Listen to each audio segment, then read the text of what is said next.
Good morning, it's Alexandra Morton. 2 days ago, I filed a lawsuit against the Minister of Fisheries and Marine Harvest for putting Piscine reovirus infected Atlantic salmon smolts into the Pacific, right on the migration route of the Fraser sockeye. Today, the BC Salmon Farmers Association and Marine Harvest deny that they put Piscine reovirus infected fish into the ocean of British Columbia. I believe they're wrong. The vet for the province, Dr. Gary Marty, reported that 2 years ago, 75% of BC farm salmon were infected with Piscine reovirus. This is a situation that is of extreme high risk to the wild salmon. The literature across the world warns this virus has to be contained. Wild salmon that become infected may not make it to the rivers, probably won't be able to swim up the river if they get the disease. They say it spreads like wildfire. It was the second leading cause of death of marine harvest fish. So here in British Columbia, we're on the verge of an election.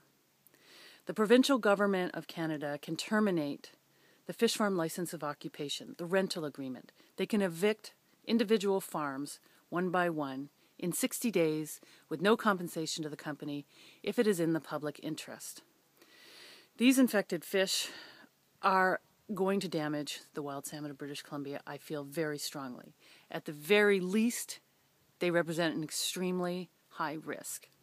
So the wild salmon of British Columbia really need your help. If you are listening to me from the United States, phone up Costco and say you don't want Costco selling a product that could be damaging the wild salmon of British Columbia.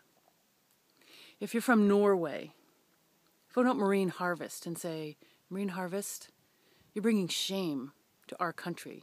We are not the kind of country that would destroy something as valuable as wild salmon in a place like British Columbia, which depends on these fish economically and biologically.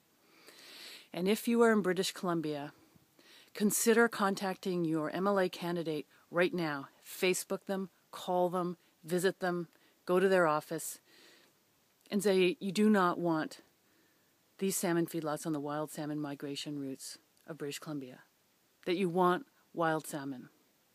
This is very important because I can file a lawsuit in the Federal Court of Canada and I will fight this out.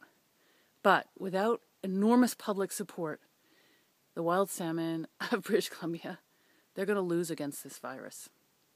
So I'll check back with you in a few days. I'll let you know how this is going. But for right now, wild salmon are losing.